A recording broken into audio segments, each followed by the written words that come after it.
Good evening to all, dear student and dear colleagues. Today, just now, I want to discuss sources of energy. Sources of energy. Energy. It's ये chapter 8 class. This is video for 8 class student. Chapter 6. Chapter 6. आप देखेंगे कि sources of energy का मतलब क्या होता है. कह रहा है कि द फॉर्म ऑफ एनर्जी और the substance where a lot of amount of energy are be present and we can use to take the substance. At first you have to know that what is the meaning of energy. Then it is the energy is capacity of doing work. Capacity of doing work. Doing work are called energy.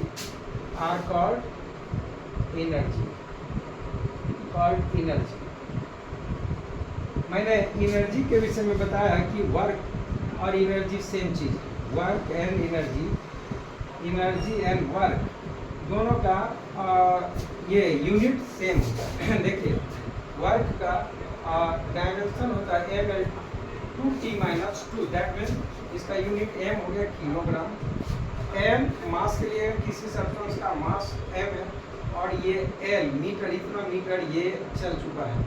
Kilogram इसको लिखेंगे kilogram metre square पर second square. ये इसका unit होता है और physics में इसको डायमेंशन भी बोलते हैं m/t-2. रही बात, प्रीवियस क्लास में आप पढ़ चुके होंगे डिफरेंट फॉर्म्स ऑफ एनर्जी. देखिए different forms of energy, different forms of energy. आप बच्चों जानेंगे डिफरेंट फॉर्म्स ऑफ एनर्जी क्या होता है. ये हो गया आपको solar energy, solar energy, mechanical energy, mechanical energy, wind energy, wind energy, electrical energy. ये हो गया इलेक्ट्रिकल एनर्जी. उसके बाद हाइड्रो एनर्जी. हाइड्रो एनर्जी मतलब वाटर से जो एनर्जी आता है उसको बोलते हैं हाइड्रो एनर्जी. उसके बाद आ गया न्यूक्लियर एनर्जी. Nuclear energy. इसी तरह से डिफरेंट फॉर्म्स ऑफ एनर्जी है. अब रही बात कि एनर्जी की जरूरत क्यों पड़ती है, तो करा व्हाई वी नीड एनर्जी. मैं इसको हटाना चाह रहा हूँ बच्चों. अब देखिए ऊपर वाले को, तो करा we need energy. We need of energy, need of energy, need of energy. करा एनर्जी क्या होता है, to cook the food, to cook the food. भोजन बनाने से लेकर to send astronaut in the space satellite तक कनेक्ट मतलब एक छोटी सी एक्टिविटी से लेकर बड़ी एक्टिविटी तक सबके लिए एनर्जी की जरूरत होती है. आगे आप जानेंगे क्लासिफिकेशन ऑफ एनर्जी.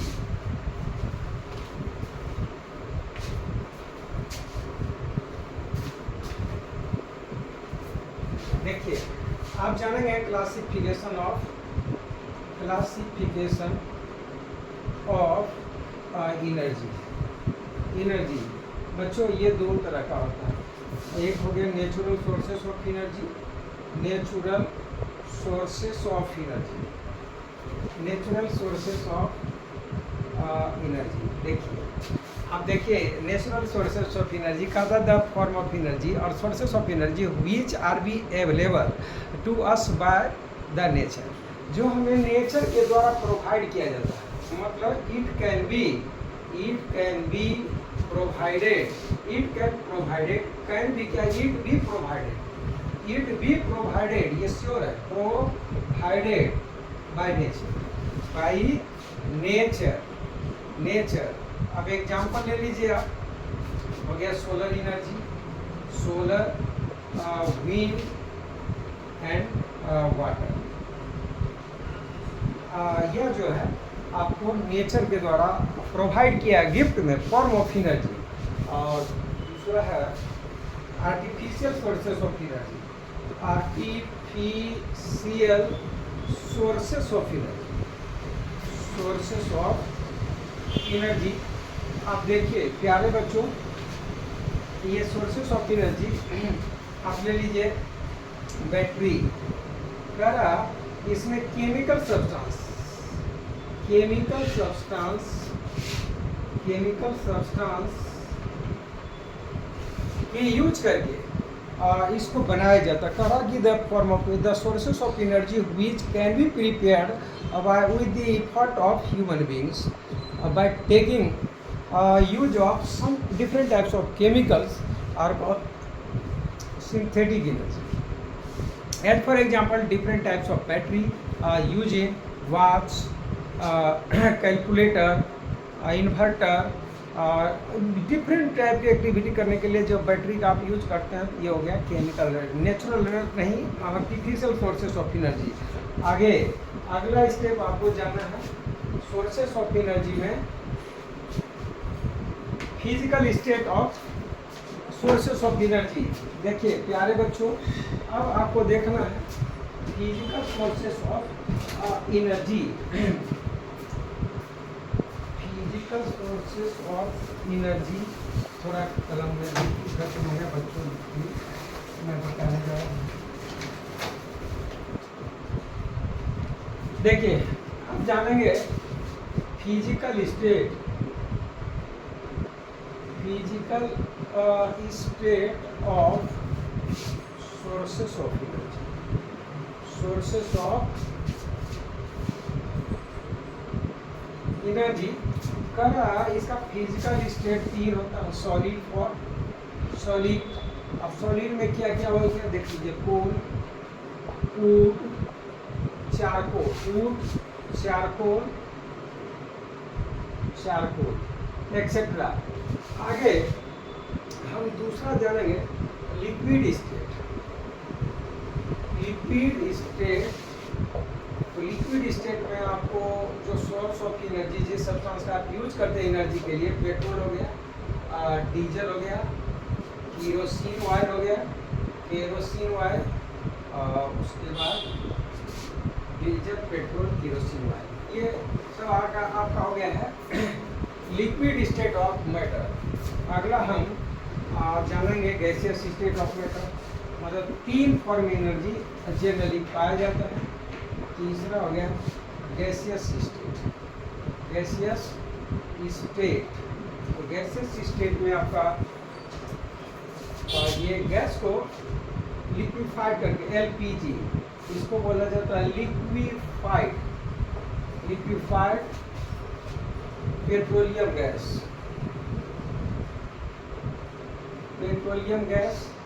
उसके बाद सीएनजी, इसको कंप्रेस्ड नेचुरल गैस बोलते हैं, compressed natural gas, natural gas मतलब जो गैस नेचर में पाया जाता है उसी को ये कंप्रेस्ड कर लिया है, compressed natural gas, compressed natural gas मतलब कंप्रेस मतलब संघनित रूप में, समझिए। इस तरह से आप फिजिकल स्टेट ऑफ मैटर जान गए। क्या जाने? Physical state of sources of energy, solid, liquid and gases. Example of solid for is wood, coal, charcoal and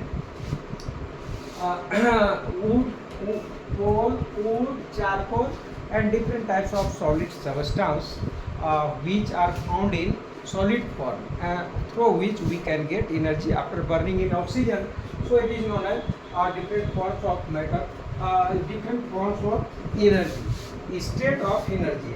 तो आगे आपको जानना है, अब एक चीज़ और जान लेंगे, कैलोरीफिक वैल्यू। क्या जानेंगे? कैलोरीफिक वैल्यू किसको बोलते हैं? ये पिछले चैप्टर में भी पढ़ाए थे, प्ले वाला जो चैप्टर पढ़ाए, कंबसन, वहाँ भी पढ़ाए थे, और वही यहाँ पर ये यूज किया गया है।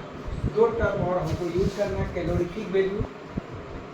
देखिए आप आ गया calorific value.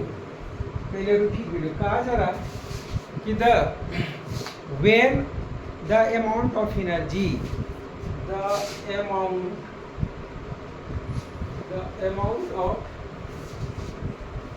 amount of energy be obtained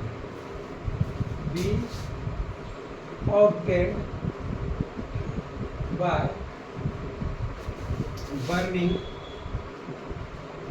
burning unit mass of the fuel are called calorific value, are called calorific value।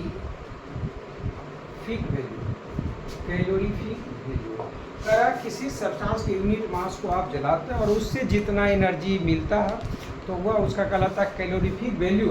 और एज फॉर एग्जांपल हम ले लेते हैं कि 1 kilogram of coal produce 20,000 kilo joule energy, kilo joule per kilogram, इसको बोलते हैं पर kilogram.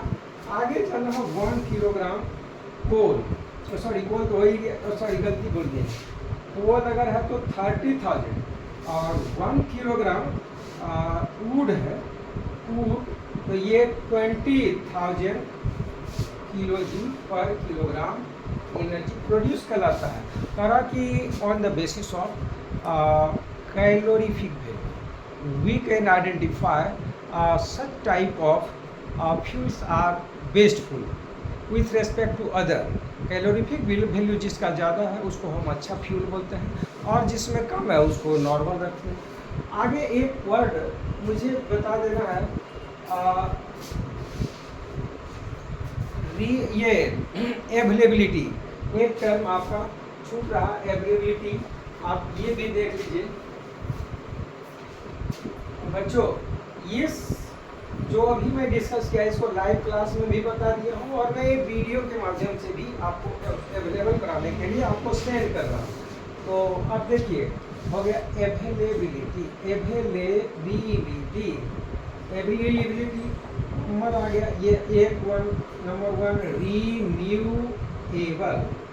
Renewable sources of energy, renewable sources of energy. कहा कि the energy which can be replenished, मतलब जिसको फिर से पूर्ति किया जा सकता है after consuming in short time, कहा this type of energy, this type of sources of energy be available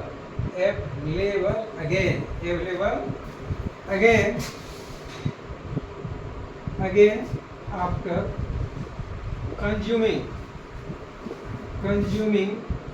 in short time naturally, जो ऑटोमेटिक फिर से अवेलेबल हो जाता है नेचुरली और बहुत कम समय में, उसको बोला जाता है renewable sources of energy. Example solar energy, उसके बाद wind energy and water energy, ये सब तुरंत में आपको अवेलेबल है। अब हम दूसरा फॉर्म ऑफ एनर्जी बता रहे, देखिए रीन्यूएबल सोर्सेस ऑफ एनर्जी मैं बता चुका हूँ क्या। कहा कि the energy, the form of ये sources of energy which can be are replaced again after consuming in short time naturally, मतलब प्रकृति के द्वारा जो फिर से उसको दे देता है आपको, आप उतना खपत भी कर लिए फिर तुरंत ही दे दिया, इसको बोला था रीन्यूएबल सोर्सेस ऑफ एनर्जी। आगे जानना है non renewable sources of energy, non renewable, दूसरा हो गया non renewable sources of energy, sources of energy, ध्यान से सुनेंगे। करा the form of sources of energy which can't be replenished or replaced by nature is shortly, करा हुआ substance, ये such type of energy, such type of sources of energy, sources of energy can't be replaced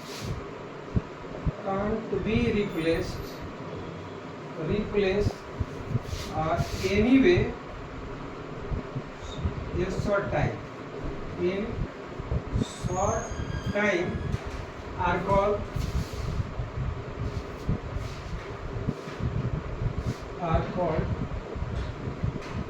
non-renewable sources, non-renewable sources of energy, इसको non renewable sources of energy अब बोला जाता है। Example आप ले लीजिए, एग्जाम्पल इसका हो गया coal, petroleum and other fossil fuels. ये फॉसिल फ्यूल्स है, तो यह सब फिर एक बार खपत हो जाता है, इसको फिर से आने में आज धरती पर मिलियन ईयर्स ऑफ लग सकता है। अब थोड़ा सा हम फॉसिल फ्यूल्स को फॉसिल फ्यूल क्यों बोलते हैं? क्योंकि यह कहता है मिलियन ईयर्स एगो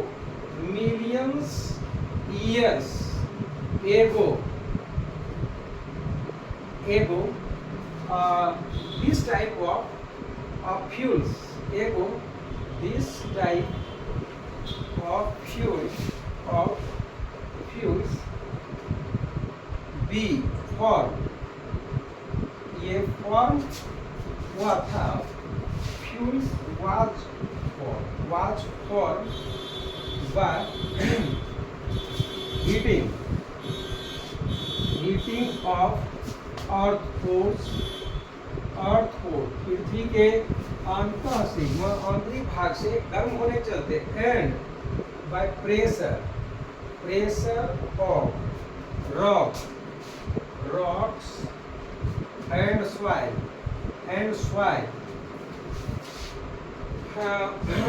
or to the dead plants and animal कहा।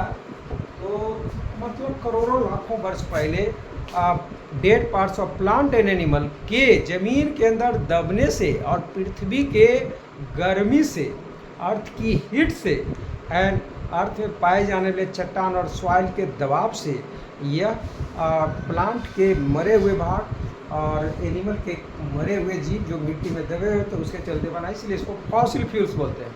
Thank you so much. Video को लास्ट तक आप देखते रहेंगे, आपको समझ में आ जाएगा।